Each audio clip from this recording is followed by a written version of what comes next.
करण्यासाठी तुम्ही काय लावता? वेगवेगळे प्रोडक्ट वापरतो. कोण फेअर अँड लवली वापरतं, कोण पावडर वापरतं, कोण हँडसम वापरतं. कसली क्रीम? White tone. कसली टोन? White tone. हे आपण काय करतो? वापरतो की नाही बाळांनो?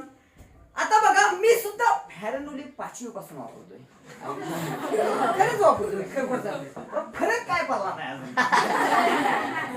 फेअर अँड लवली 10 रुपये का कमा गोरा पण पाहू. पण लोक झालो का गोरा? मी झालो पडला नाही. पण बघा आता ज्या वेळेस तुम्ही काय करता त्या ठिकाणी एखादी स्त्री आहे तिच्या अंगावर ज्या वेळेस गळ्यातलं घालतात, नाकातलं घालतात, तिला कानातलं घालतात, तेव्हा ती कशी दिसते? अधिक सौंदर्यवान दिसते. माझी आई असू द्या, माझी बहीण असू द्या, माझी आजी असू द्या, तिच्या अंगावर ज्या वेळेस तुम्ही काय घालता? अलंकार घालता.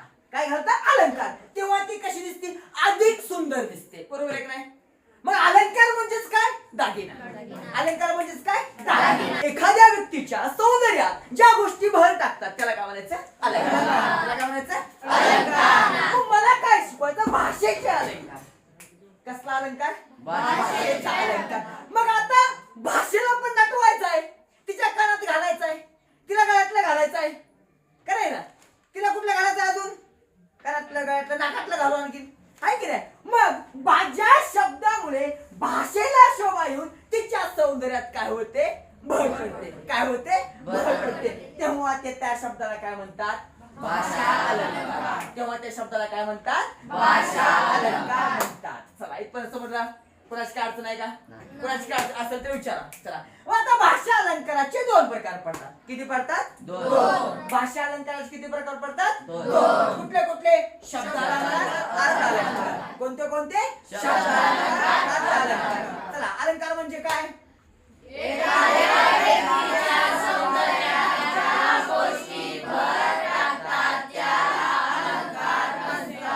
हा भाषा अलंकार म्हणजे काय?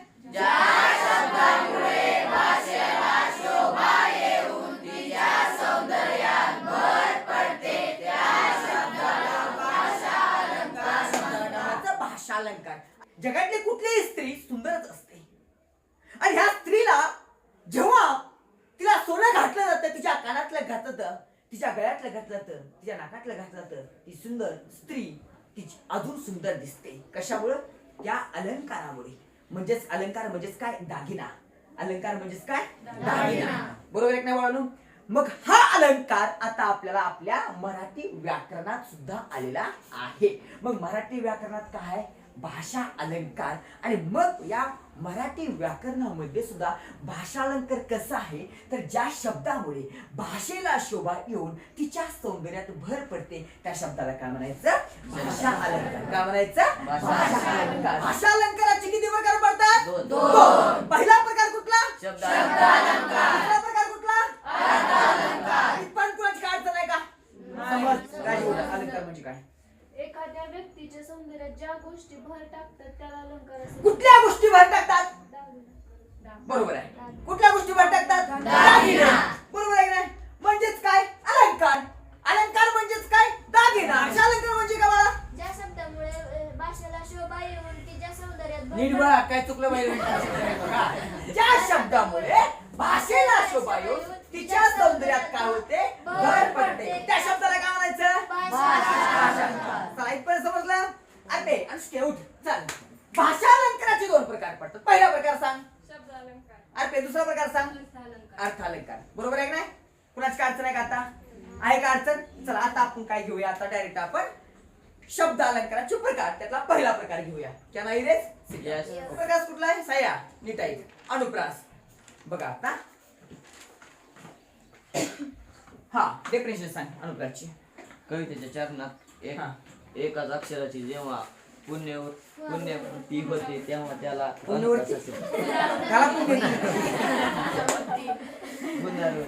बघा आता बघा शब्द अलंकाराचे 2 प्रकार पडतात. पहिला प्रकार कुठला आहे? अनुप्रास अलंकार म्हणजे काय? कवितेच्या चरणात एकाच अक्षराची जेव्हा काय होते? पुनरावृत्ती होते तेव्हा त्याला काय म्हणायचंय? अनुप्रास अलंकार असं म्हणतात. बालिश भाऊ बायकात बडबडला. बालिश भाऊ काय झाला? बायकात बडबडला. पहिला शब्द कुठला? सॉरी पहिला शब्द का अक्षर? अक्षरातला पहिला शब्द काय? ब. बालिश. दुसरा आपलं काय आहे ब. अरे थोपाटून हे काय भाऊ भाऊ नाही भाऊ हे अक्षर आहे का शब्द आहे पण शब्द आहे या शब्दाचं पहिलं अक्षर काय ब. बाळकात पहिलं अक्षर काय ब. बडबडला पहिलं अक्षर काय ब. एकाच अक्षराची जेव्हा पुनरावृत्ती होते तेव्हा कुठला अलंकार होतो अनुप्रास. समजलं समजलं कवितेच्या चरणात कुठल्या चरणात कवितेच्या कवितेच्या चरणात एकाच अक्षराची जेव्हा काय होते पुनरावृत्ती होते तेव्हा त्याला कुठला अलंकार म्हणायचा अनुप्रास अलंकार असं म्हणायचं उदाहरणार्थ बालिश भाऊ बायकात बडबडला ब ब ब ब उदाहरण काय आपलं बालिश भाऊ बायकात बडबडला पहिला अक्षर कुठला आहे ब ब ब ब समजलं कुठला अलंकार झाला कुणाची काय अडचण समजलं सांगा नाही अनुप्रास अलंकार कुणाची काय अडचण आहे का बाळांनो असेल तर मला विचारा मस्त समजलं नाही आता घरी जातो पुन्हा मागे येतो जेवण पुन्हा डबल शिकवतो काय अडचण नाही आहे का कुणाची काय अडचण असेल तर विचारा आहे का अनुप्रास बद्दल कुणाची काय अडचण आहे का नाही. अलंकार कुठला आपला यमक. यमक. दुसरा कुठला आता यमक. पहिला कुठला जरा घेतला आपण अनुप्रास अनुप्रास कोणता अनुप्रास चला बाळा सांगा एकदा डेफिनिशन कवितेची एकाच अक्षराची जेव्हा पुनरावृत्ती होते त्या ओके दुसरा कुठला आता यमक. यमक. चला डेफिनेशन वाचा एक जण उभे राहून वेगवेगळे अर्थ असणाऱ्या परंतु उच्चार समानता असणाऱ्या शब्दाचा वापर चरणात ठराविक ठिकाणी केल्यामुळे जो नाद निर्माण होतो. होऊन हा. जे सौंदर्य प्राप्त होते त्यास यमक असे म्हणतात.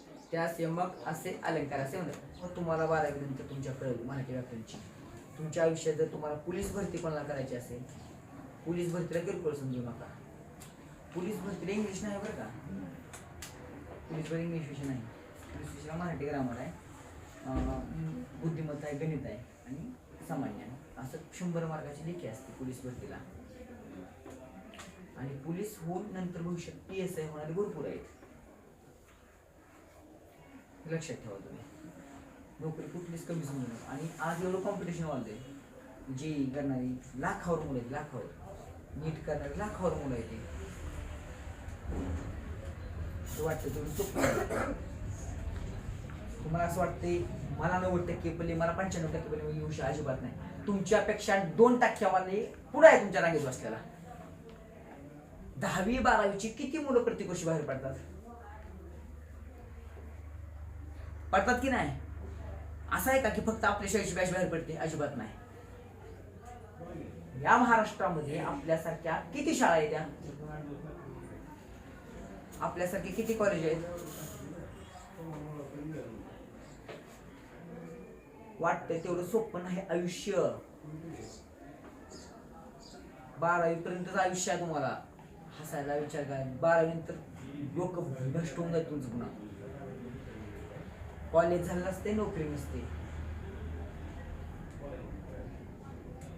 तुम्हाला वाटतंय आपण आता शिकलो प्रत्येकाला नोकरी आहे साफ मोठा गैरसमज आहे तुमचा प्रत्येकाला नोकरी द्यायला इथं रिकामी नाही कोण तर जो स्पर्धेत आहे तोच टिकणार आहे जो स्पर्धेच्या बाहेर पडला तो स्पर्धेच्या बाहेरच पडणार आहे प्रत्येकाला कष्ट करायचंय तर प्रत्येकाला संघर्ष करायचा आहे मराठी व्याकरण आयुष्यभर तुमची वाट सोडत नाही आयुष्यभर काही वा शिपाईच्या पदापासून कलेक्टर पदापर्यंत प्रत्येक ठिकाणी तुम्हाला मराठी व्याकरण आहेच स्पर्धा परीक्षा करायची MPSC UPSC करायच्या काही करा मराठी व्याकरण तुमच्या आयुष्यभर पाठ सोडत नाही पाठ सोडत नाही तुमची मराठी व्याकरण विषय कुठलाच साधा आणि सोपा नसतो मराठी विषयाला तर सोपं समजूच नका पाणी नला पहिली वेळांटी पाणीचा अर्थ काय होतो पाणी नला दुसरी वेळांटी पाणीचा अर्थ काय होतो प्यायचं पाणी मराठीमध्ये एका शब्दाचे अनेक अर्थ आहेत ज्याप्रमाणे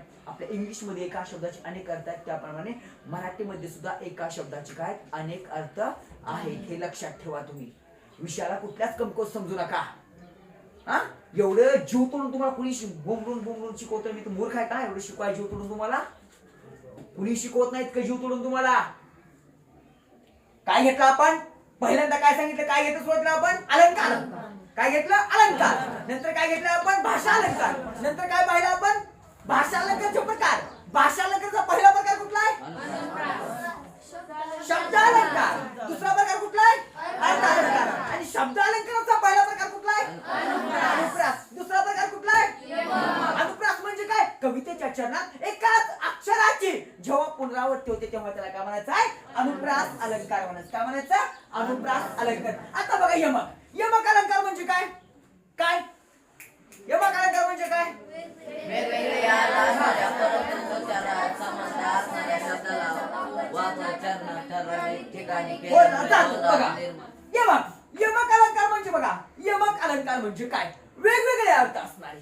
नीट आहे का बाळांनो? वेगवेगळे अर्थ असणारे परंतु उच्चारात समानता असणाऱ्या शब्दांना काय म्हणायचंय? काय म्हणायचंय? यमक अलंकार म्हणायचंय. काय म्हणायचं बघा?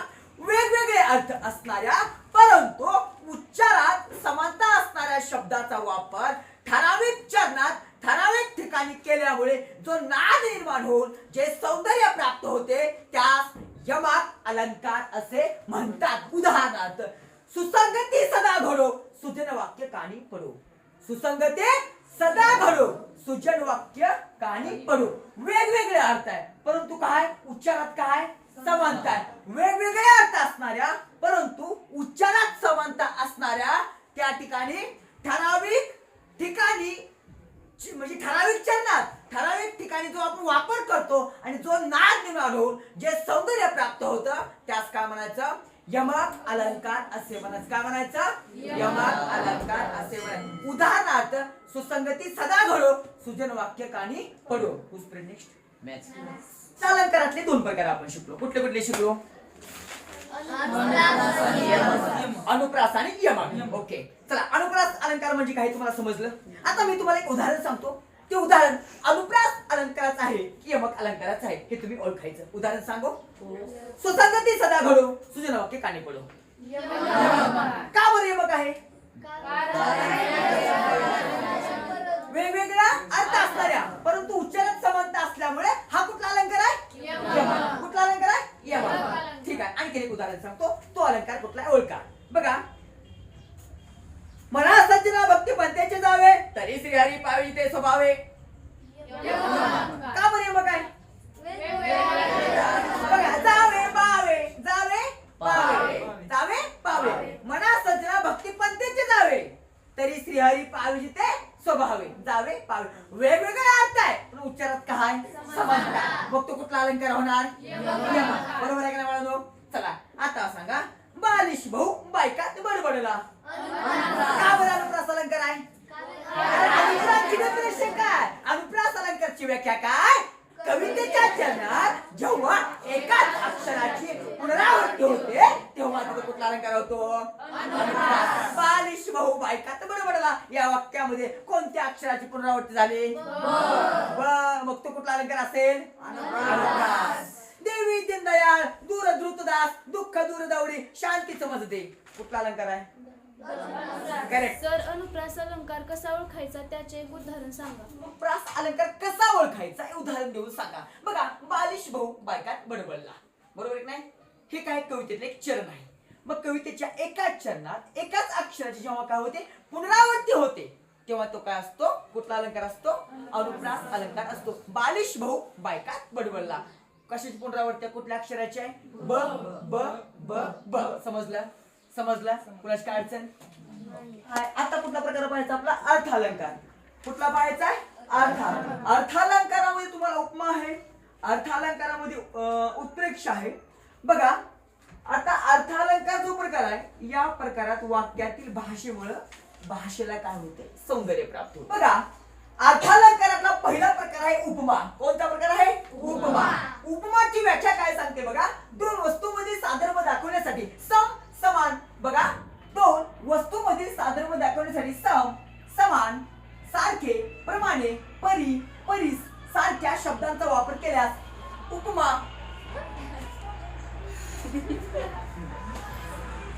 ट्रॅक्टरवाले हाय माणूस गेला तरी गावात धडकनची गाणी लावते ते.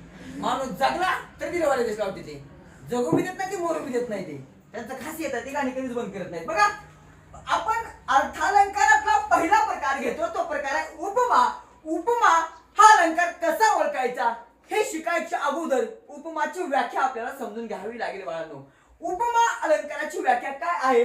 दोन वस्तूंमध्ये साधर्म्य दाखवण्यासाठी जेव्हा वाक्यामध्ये सम समान सारखे प्रमाणे परिपरीस सारख्या शब्दांचा वापर होतो तेव्हा त्या ठिकाणी म्हणजे त्या वाक्यामध्ये त्या शब्दांचा वापर केल्यास उपमा हा अलंकार होतो. कोणता होतो?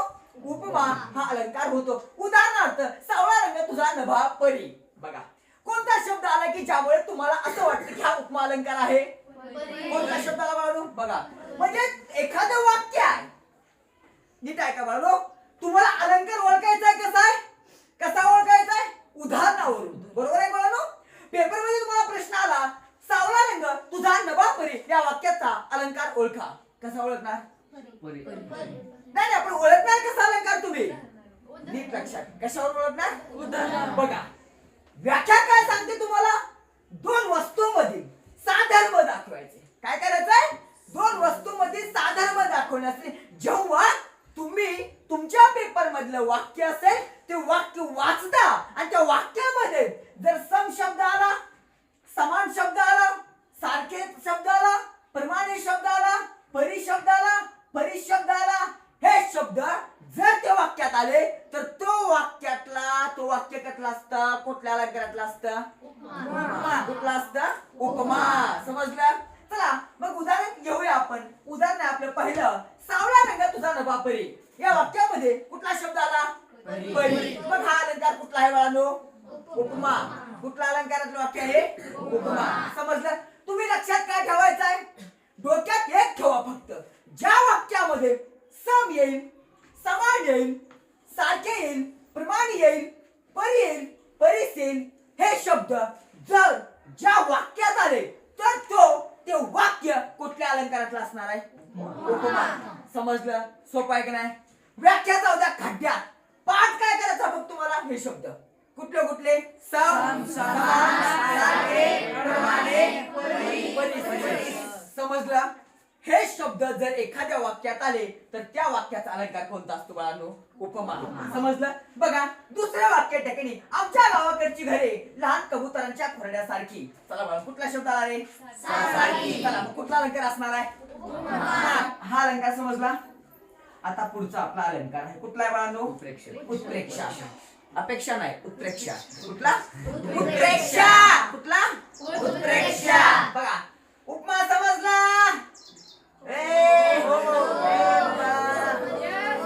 उपमा समजला? कसा झाला? कडू झाला, तिखट झाला, गोड झाला? समजला? उपमा समजला? चला उत्प्रेक्षा व्याख्या वाचा बाळांनो. उपमे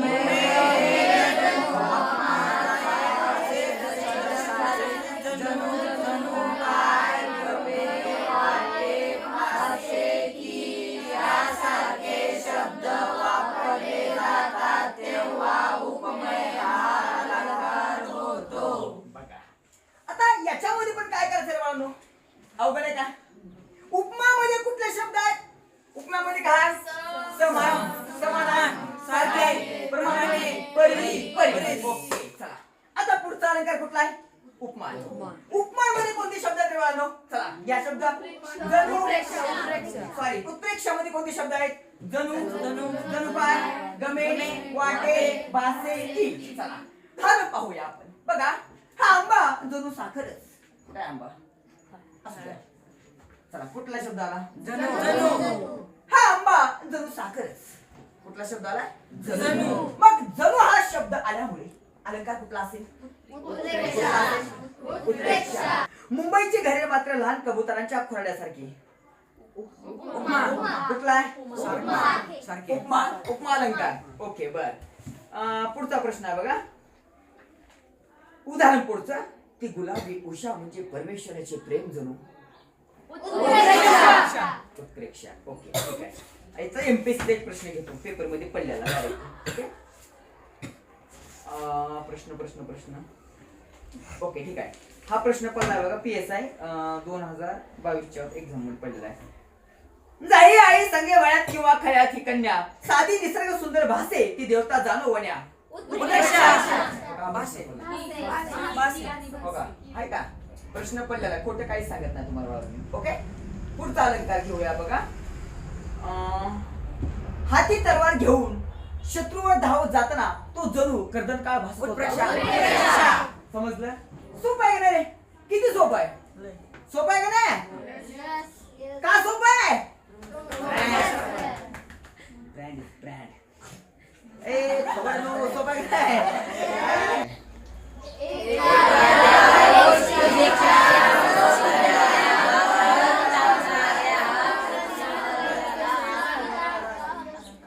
सर्वांनी एका आवाजात आणि व्यवस्थित सांगायचं. Okay, stand up. अनुजा, अलंकार म्हणजे काय?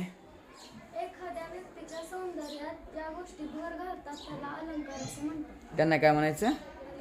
अलंकार असे म्हणतात. ओके, चला अलंकाराचे 2 मुख्य प्रकार सांगा. बस खाली. भाषेला शोभा येऊन तिच्या सौंदर्यात भर पडते तिला काय म्हणायचं बाळांनो? लक्ष द्या इकडे. काय म्हणायचं? भाषा अलंकार असे म्हणायचं. ओके, भाषा अलंकाराचे 2 प्रकार सांगा. चला लगेच. शब्द अलंकाराचे प्रकार सांगा. अनुप्रास आणि यमक. अर्थ अलंकाराचे प्रकार सांगा. ओके, अनुप्रास अलंकार कसा ओळखायचा सांगा. कवितेच्या चरणात एकाच शब्दाची जेव्हा पुनरावृत्ती एकाच अक्षर जेव्हा पुनरावृत्ती होते तेव्हा कुठला अलंकार असतो? अनुप्रास. एखादं उदाहरण सांगा बाळांनो. बालिश बहु बायकात बडवला.